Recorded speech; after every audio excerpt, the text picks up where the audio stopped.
नमस्कार श्रोता मित्र हो. कथारस सादर करत आहे ज्येष्ठ साहित्यिक रामचंद्र सडेकर लिखित कादंबरी हुंदका. प्रकरण 24. विसावा बंगल्यातील भया आणि शांतता अंगावर घेत सारे केळकर कुटुंबीय विमनस्कपणे बसून राहिले होते. वेदना असह्य झाल्यामुळे ओरडणारी बिंदू कोणी विसरू शकत नव्हते. तिचा करपलेला देह कोणाच्याही नजरेसमोरून हलत नव्हता.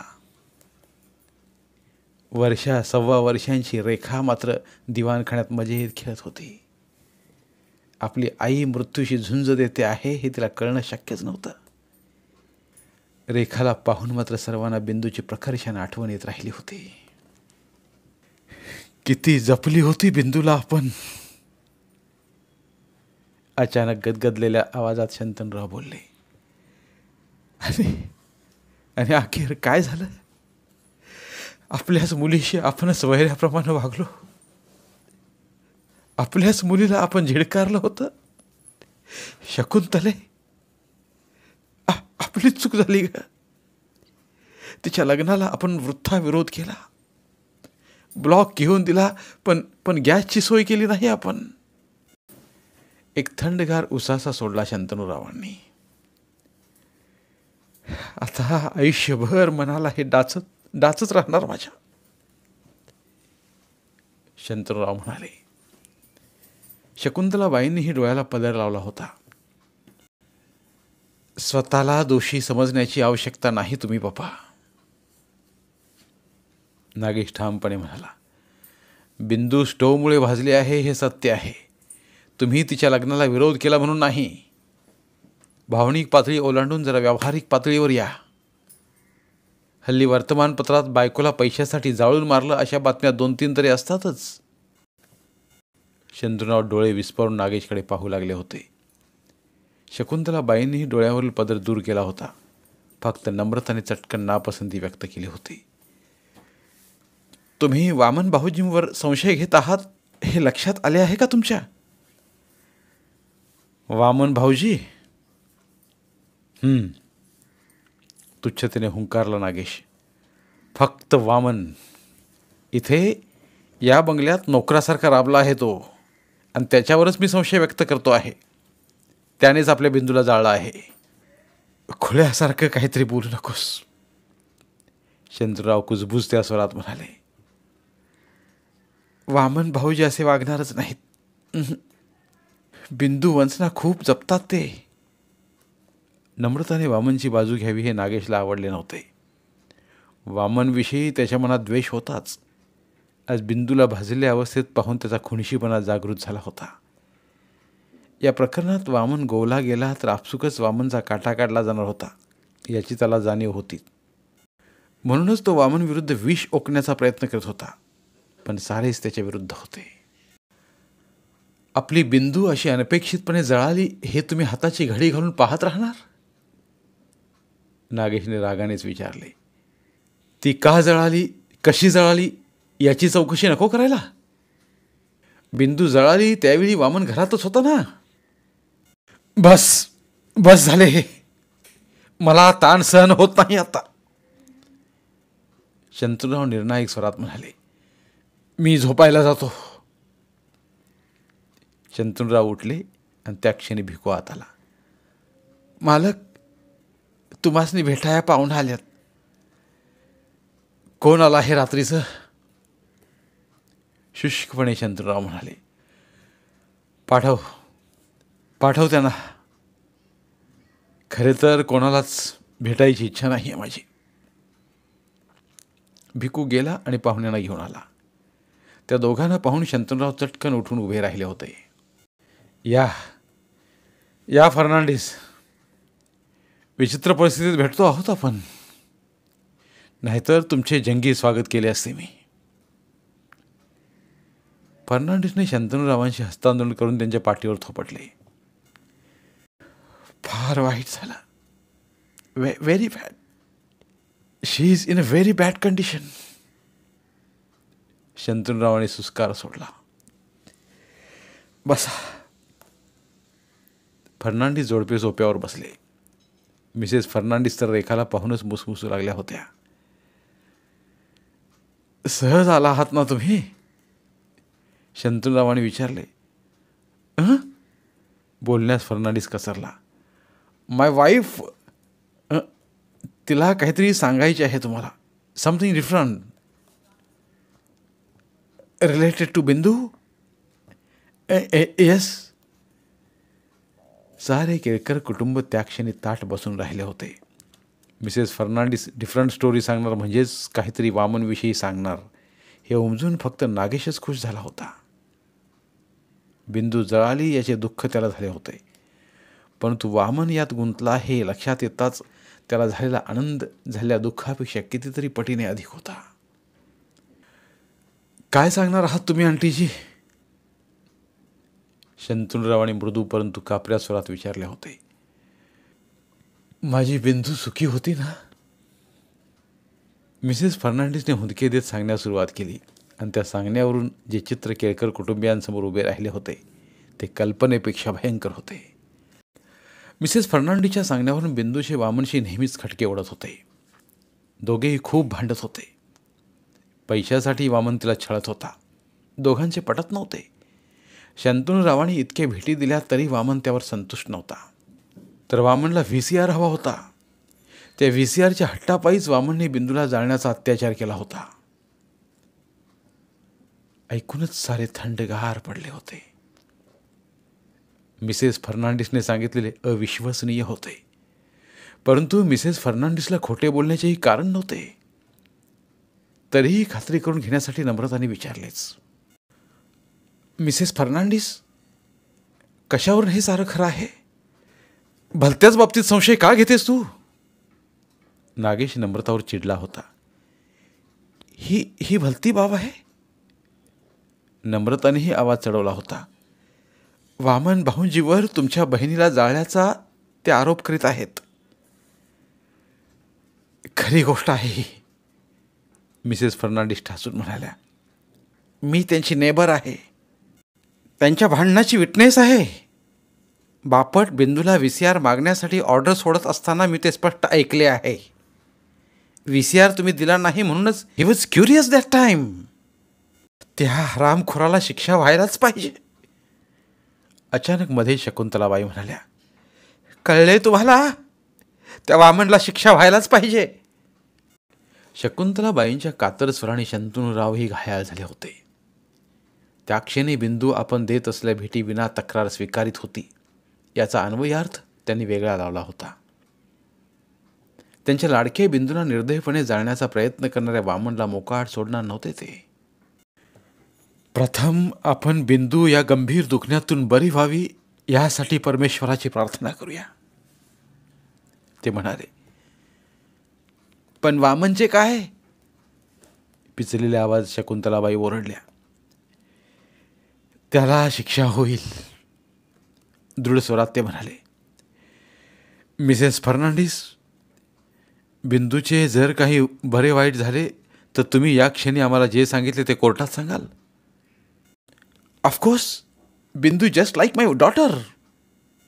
त्या बापटला पनिशमेंट झाल्याशिवाय मला समाधान मिळणार नाही, मिसेस फर्नांडिस म्हणाल्या आणि नागेश खुश झाला. त्याच्या मनासारखेच फासे पडत होते, पण तरीही त्याच्या कावेबाज मनाला खात्री होती की वामनने बिंदूला जाळलेली नाही आणि बिंदू वामनच्या विरुद्ध जबानी देणार नाही याचीही त्याला जाणीव होती. मग वामनला शिक्षा कशी होणार? रात्रभर नागेश जागा होता. त्याच्या डोक्यात दुष्ट कल्पना प्रसृत होत होत्या. त्याच्या मनस्थितीची नम्रताला जाणीव नव्हती. ती दुर्दैवी रेखाला आपल्याजवळ घेऊन झोपली होती. रेखा मात्र रात्री बिंदू आणि वामनसाठी रड रड रडली होती. आपले आई बाबा कुठे दिसत नाहीत म्हणून आक्रोश केला होता तिने. तिच्या केविलवाने आक्रोशाने विसावा बंगल्याचे अंतःकरण हिद्रवले होते. नम्रताने मायेने तिला शांत करण्याचा प्रयत्न केला होता. अखेर रडून रडून दमल्यानंतर मात्र लहानगी रेखा नम्रताच्या मांडीवरच झोपी गेली होती. रेखा रडत असताना नागेश दोलायमान अवस्थेत होता. पण जेव्हा ती झोपी गेली तेव्हा मात्र त्याच्या कावेबाज मनाने निर्णय घेतला होता. ज्या वामनमुळे लहानपणापासून त्याला खाली मान घालावी लागली होती त्या वामनला तो नक्कीच दयामाया दाखविणार नव्हता. याच वामनमुळे माधुरीने त्याला झिडकारले होते आणि तो सल अजून त्याने हृदयाशी बाळगला होता. ज्या वामनला तो आश्रित समजत होता, नोकर मानित होता, त्याच वामनशी त्याचा विरोध धुडकावून लावून बिंदूने लग्न केले होते. आज तीच बिंदू अनपेक्षितरित्या भाजल्यामुळे मृत्यूशय्येवर होती. सर्वांच्या नजरा संशयित म्हणून वामनवरच रोखल्या गेल्या होत्या. पोलिसांच्या दृष्टीनेही वामन एक नंबरचा संशयित होता.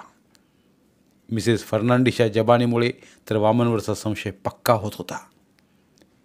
या अशा परिस्थितीत वामनला कोणाचीही सहानुभूती मिळणार नव्हती आणि वामन जर फासावर गेला तर कोणीही त्याच्यासाठी रडणार नव्हते. त्या विचारानेच नागेश दचकला होता. अप्रत्यक्षपणे आपण बिंदूच्या मृत्यूची प्रतीक्षा करतो आहोत या जाणीवेने तो ओशाळला होता. परंतु वामनचा विचार मनात येताच पुन्हा त्याच्या मनातील वामनविषयी असणारा द्वेष सापाप्रमाणे फुटकार मारीत फणा काढून उभा राहिला होता. बिंदू जर या जीवघेण्या दुखण्यातून बचावली तर शंतनूराव वामनसाठी शंतनू ऑक्झिलरी प्रायव्हेट लिमिटेडचे दरवाजे उघडून ठेवतील याची त्याला जाणीव होती. ज्या वामनविषयी त्याच्या नसानसात द्वेष भिनला होता तोच वामन कंपनीचा एक डायरेक्टर म्हणून त्याच्या मांडीला मांडी लावून बसणार हे नागेशला कदापि सहन होऊ शकणार नव्हते. वामनच्या व्यक्तिमत्वापुढे, कर्तृत्वापुढे आपण सर्व क्षेत्रात त्याच्यापेक्षा 4 पावले मागेच पडलो आहोत हे शल्य तो विसरू शकला नव्हता. त्याच वामनने आज त्याला त्याच्याच केबिनमध्ये बडवले होते. ती आठवण होऊन नागेशने हळूच आपल्या गालावर हात फिरवला. त्याचा सूड तो जरूर घेणार होता. बिंदूच्या अपघाती भाजण्याच्या प्रकरणी वामनला तो नक्कीच गुंतवणार होता. दुसऱ्या दिवशी नागेश ऑफिसात गेला नव्हता. सकाळीच तो थेट इस्पितळातच बिंदूच्या प्रकृतीचा चढ उतार पाहण्यासाठी हजर झाला होता. शंतनूराव बिंदूची परिस्थिती पाहण्यासाठी इस्पितळात येऊन मगच ऑफिसला गेले होते. बिंदू अजून बेशुद्धीत होती. होणाऱ्या मरणप्राय वेदना तिच्या जीवाचे हाल करीत होत्या. त्या यातनामुळे क्षणभर ती शुद्धीवर आल्यासारखी भासत होती. पण पुन्हा तिला ग्लानी येत होती. तिची तशी अवस्था पाहून शंतनूराव विकल झाले होते. डॉक्टरांना त्यांनी बिंदूला दुसऱ्या इस्पितळात हलवण्यासंबंधात विचारले होते, पण डॉक्टरांनी त्यांना नकार दिला होता. सूर्य माथ्यावर आला आणि बिंदूची परिस्थिती अतिशय बिकट झाली. तिला आता धाप लागू लागली होती. श्वास घेण्यास अडथळा येऊ लागला होता. डॉक्टरांनी निराशेने मान हलवली होती. वामनच्या लक्षात येताच तो डॉक्टरांजवळ आला होता. डॉक्टर, माझी बिंदू बरी होईल ना डॉक्टर? डॉक्टरांनी त्याची नजर चुकवताच तो बिंदूच्या पलंगाजवळ आला होता. बिंदू, बिंदू, अगं डोळे उघड. मी वामन, तुझा वामन बिंदू. त्या क्षणी बिंदूचा चेहरा असह्य वेदनाने पिळवटलेला होता आणि ते पाहून वामन धाय मोकलून रडू लागला होता. त्याचा धीर सुटला होता. क्षुल्लक वादविवाद प्रतिष्ठेचा बनवून आपणच आपल्या हाताने आपल्या संसाराला चूड लावली या गोष्टीचा त्याला पश्चाताप होत होता. त्याच्यासाठी बिंदूने सर्वांचा विरोध पत्करला होता, परंतु बिंदूसाठी तो स्वतःच्या आवडीनिवडीला मुरड घालू शकला नव्हता. स्वतःचा अहंकार आणि न्यूनगंडच त्याने जोपासला होता आणि त्याची परिणिती किती भयंकर झाली होती. रडता रडता मान वर करून वामनने यातना सहन करणाऱ्या बिंदूकडे पाहिले आणि पलंगाच्या पलीकडे उभा असलेला नागेश त्याला दिसला. हरामखोर. वामनच्या मनात संताप उफाळून आला होता. या नागेशनेच आपला अपमान केल्यामुळे आपले मानसिक संतुलन बिघडले होते. याच्यामुळेच आपण संतप्त स्थितीत घरी परतून बिंदूशी भांडलो होतो. याच्यामुळेच आपल्या संसाराला आग लागली आहे. त्या क्षणी वामनच्या डोक्यात खून उतरला होता. चेहरा हिंस्र झाला होता त्याचा. त्याच आवेशात त्याने नागेशवर झेप घेतली होती. एकच गोंधळ माजला तिथे. वामनने नागेशचा गळाच पकडला होता. पोलीस आणि वॉर्ड बॉईज मदतीला आले नसते तर वामनने तिथेच नागेशला संपवले असते. पण सर्वांनी मिळून वामनला नागेशपासून दूर केले होते. वामन बेभान झाला होता. त्याला आवरणं फार कठीण जात होतं. त्या खोलीतून बाहेर खेचून नेत असतानाही वामन नागेशला भयंकर शिव्या देत होता. त्याच्या मनावर ताण पडला आहे. डॉक्टरांनी नागेश समोरच नर्सला सांगितले होते. त्याला इंजेक्शन देऊन झोपवा. तुम्ही पण विश्रांती घ्या. 2 तास असेच निघून गेले होते. त्या दरम्यान इन्स्पेक्टर, डॉक्टर, शकुंतलाबाई सारेजण बिंदूला पाहण्यासाठी येऊन गेले होते. नागेशही सारखा आत बाहेर करून बिंदूच्या तब्येतीतील चढ उताराची मनाशी नोंद करीत होता.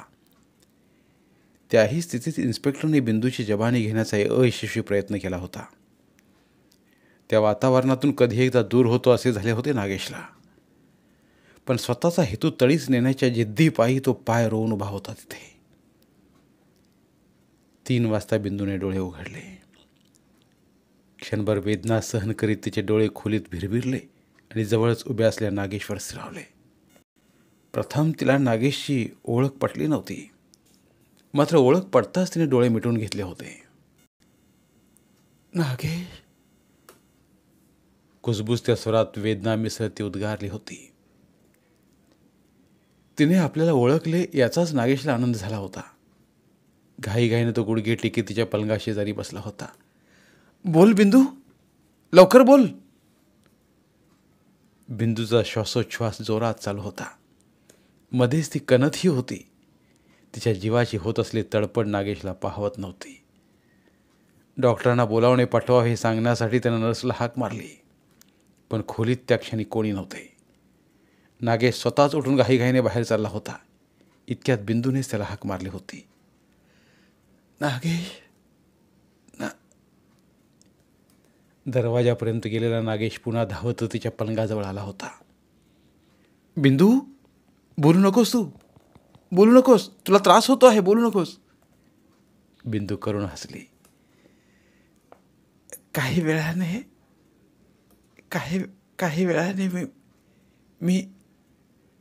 मी साऱ्या त्रासाच्या पलीकडे गेली असेल. बिंदू, वामन कुठे आहे? वामन कुठे आहे? त्याला जबरदस्तीने झोपवलं आहे. रेखा, रेखा, माझी रेखा.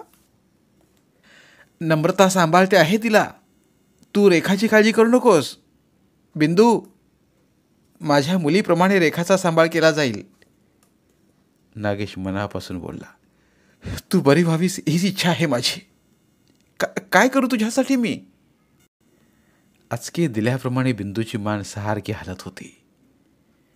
केवळ इच्छाशक्तीच्या जोरावर तिने डोळ्यावर येणारी झापड दूर ठेवू शकली होती. या क्षणी आपण डोळे मिटले तर पुन्हा उघडू शकणार नाही याची बिंदूला मनोमन जाणीव झाली होती. म्हणूनच ही संधी साधण्याचा ती प्रयत्न करणार होती. वामनचा द्वेष करू नकोस नागेश, बिंदू अस्पष्ट आवाजात म्हणाली. नागेश, नागेश, माझ्याच चुकीनं मी जळाले आहे. यात वामनचा काही दोष नाही. इतके बोलून दम लागल्याप्रमाणे बिंदू काही क्षण नुसत्या वेदना सोसत राहिली होती. पण वामनलाच सारे दोषी ठरवतील. तूही. ती मोठ्या कष्टाने बोलत होती. म्हणूनच मला लिहून द्यायचे आहे. मला लिहून द्यायचे आहे. नागेशने घाईघाईने स्वतःची ब्रीफकेस उघडून त्यातून एक कागदाचे पॅड काढले. वामन निर्दोष आहे.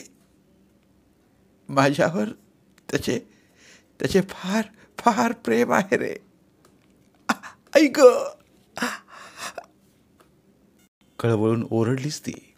पुन्हा काही क्षण वेदना सोसत राहिली ती. लिहिलेस का रे? माझा भरोसा नाही आता. रेखाला पाहायचं होतं रे. काय लिहिलं आहेस? वाचून दाखवतोस? नागेशने कागद समोर धरीत वाचला. मी बिंदू वामन बापट निवेदन करते आहे की माझ्या चुकीमुळे अपघात होऊन मी भाजले. त्यात वामनचा काही दोष नाही. वामन निर्दोष आहे. त्याच्यावर कसलाही संशय घेण्यात येऊ नये. हे निवेदन देताना मी पूर्ण भानावर आणि शुद्धीत आहे. बिंदूला समाधान वाटले होते. चांगले चांगले लिहिले आहेस. सही करतेस? बिंदूने मान हलवली. नागेशने कागदाचे पॅड तिच्यासमोर धरले आणि हातात पेन दिले. बिंदूने वाचण्याचा प्रयत्न केला, पण तिला नजर स्थिर ठेवता येत नव्हती. कष्टाने बोटात पेन पकडून वाचण्याचा प्रयत्न सोडून ती कागदावर सही करू लागली असतानाच बुटाचे आवाज झाले होते. धन्यवाद. उर्वरित कादंबरी पुढील भागात. धन्यवाद. प्रिय श्रोते मित्र हो, आपल्यासाठी एक आवाहन. आमच्या चॅनलच्या प्लेलिस्ट विभागात तुमच्यासाठी शेकडो कादंबऱ्यांचे ऑडिओ बुक्स उपलब्ध आहेत. तिथे प्रत्येक कादंबरीचे सर्व भाग एकत्रित मिळतील. त्यामुळे सध्या सुरू असलेल्या क्रमशः कादंबरीच्या पुढील भागासाठी वाट पाहण्याची गरज नाही. तुमच्या वेळेनुसार तुम्ही संपूर्ण कादंबरी सलगपणे ऐकू शकतात आणि साहित्याचा आस्वाद घेऊ शकता. कृपया आमच्या चॅनलच्या होमपेजवर जाऊन प्लेलिस्ट चेक करा आणि तुमची आवडती कादंबरी निवडा. धन्यवाद.